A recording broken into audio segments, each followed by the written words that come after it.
नमस्कार दोस्तों, मैं Vishwanath Gaur government registered GST practitioner आपके लिए फिनोकोड यूट्यूब चैनल पर लेकर हाजिर हुआ हूं।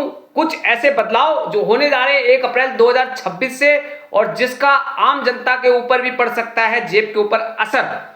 तो आप यदि मेरे वीडियो को लगातार देख रहे हैं तो मेरे वीडियो को लाइक सब्सक्राइब बराबर कीजिए, बेल आइकन भी बजाइए ताकि आगे और भी important update video GST related, finance accounts related और शेयर मार्केट और जियो पॉलिटिकल रिलेटेड बराबर आपको मिलते रहे। टाइम टू टाइम अपडेट रहिए। शेयर मार्केट के बैंक निफ्टी के भी आपको रेजिस्टेंस सपोर्ट यहां से बराबर मेरे शॉर्ट वीडियो मिलते रहेंगे। लेकिन उससे पहले आप लाइक सब्सक्राइब और बेल आइकन बजाना बिल्कुल ना भूलिएगा और मेरे वीडियो को बराबर अपने फ्रेंड्स फेसबुक पर बराबर शेयर करते रहिएगा। तो चलिए बात करते हैं आज के मेरा टॉपिक क्या है जो वीडियो का वो रहने वाला है कि 1 अप्रैल 2026 से क्या क्या बदलाव होने जा रहे हैं जो आम व्यक्ति की जेब पर भी असर डालेंगे। तो सबसे पहले हम नॉर्मल एक पहला बदलाव बात करेंगे, वो बदलाव है इनकम टैक्स एक्ट से रिलेटेड। जी हां, 60 साल पुराना इनकम टैक्स एक्ट 1961 उसको हटाकर अब इनकम टैक्स एक्ट 2025 लागू होने जा रहा है 1 अप्रैल 2026 से। और इसके साथ अब फाइनेंशियल ईयर और असेसमेंट ईयर की जगह सिर्फ सिंगल टैक्स ईयर ही यहां पे प्रोसेस में रहेगा। तो इसके अंदर आप समझ लीजिए नंबर 1 ITR 3 और ITR 4 जिसकी लास्ट डेट अब 31 जुलाई से बढ़ाकर 31 अगस्त कर दी गई है, ये आपको ध्यान रखना है।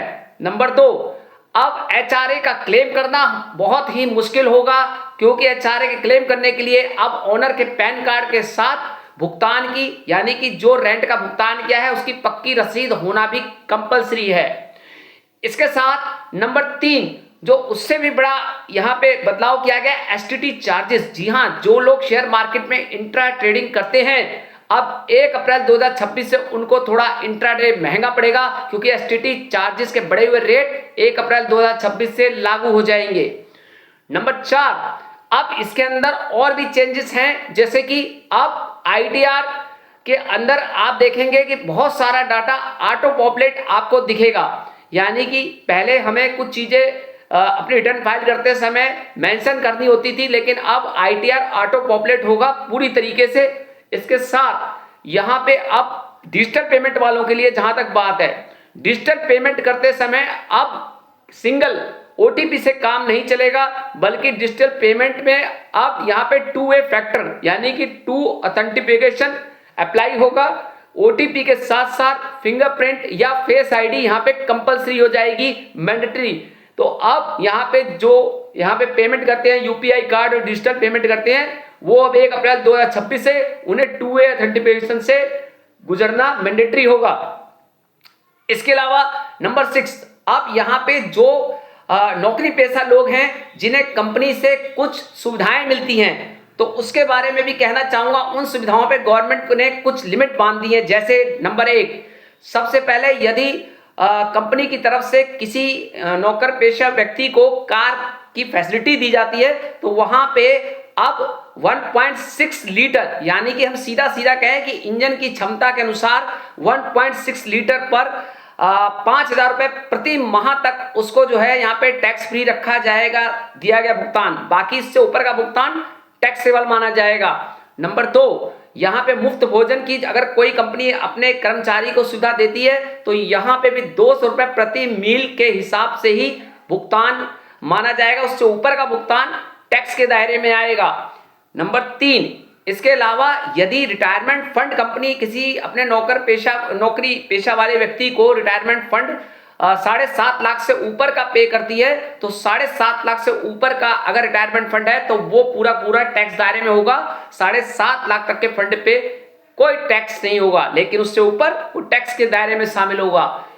इसके अलावा यहां पे सबसे बड़ी बात जो अगला मेरा छठा पॉइंट है वो ये कि अब जितने भी टोल टैक्स हैं, जी हाँ, टोल प्लाजा पे जितने टोल टैक्स लिए जाते हैं अब वो कैश से पूरी तरह बंद हो जाएंगे 1 अप्रैल 2026 से, क्योंकि अब उसकी जगह सारी डिजिटल पेमेंट UPI कार्ड के थ्रू पेमेंट होगी। अगर कोई कैश के थ्रू पेमेंट देता है टोल प्लाजा पे तो टोल प्लाजा का जितना उसका भुगतान होगा उससे डबल या उससे ज्यादा की राशि उसको पे करनी पड़ सकती है यदि वो कैश में देता है।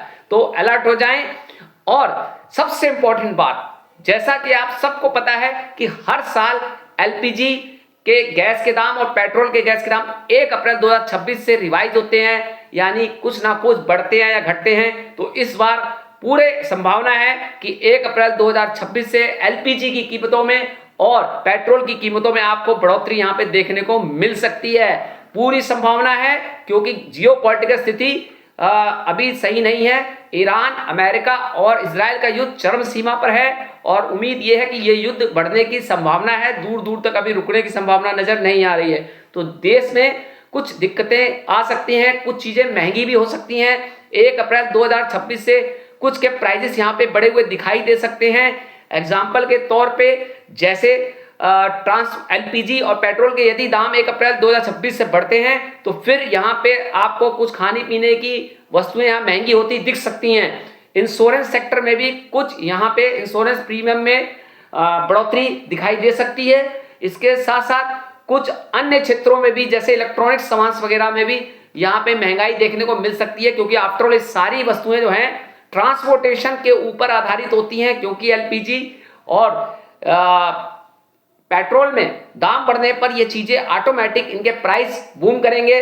तो आप थोड़ा सा अलर्ट रहें और इन चीजों का अपनी आवश्यकता अनुसार ही उपयोग करें, काला बाजारी से बचें। और उम्मीद है कि अप्रैल 2026 से एलपीजी की कीमतें कुछ ना कुछ अवश्य बढ़ने की संभावनाएं हैं। और आप लोग जो लोग भी शेयर मार्केट में इंट्रा ट्रेड करते हैं तो ध्यान रखें, एसटीटी चार्ज 1 अप्रैल 2026 से बढ़ जाएगा तो उनकी जेब पर भी कुछ असर पड़ेगा। तो 1 अप्रैल 2026 से फ्रेंड्स ये सारे असर पड़ने वाले हैं। उम्मीद है कि आप सभी लोग सावधानी के साथ अपने खर्चे को लिमिट करते हुए आगे बढ़ेंगे और एलपीजी और पेट्रोल का सदुपयोग करेंगे, काला बाजारी से बचेंगे। तो मेरा आज का वीडियो कैसा लगा इसे जरूर लाइक सब्सक्राइब कीजिएगा और अपने फ्रेंड्स में फेसबुक पे या सोशल मीडिया पे जरूर फॉरवर्ड करते रहिएगा, ताकि उन्हें भी ये अपडेट वीडियो और आपको भी शेयर मार्केट और फाइनेंस एजुकेशन से रिलेटेड बराबर मिलती रहे। So thank you, have a nice day.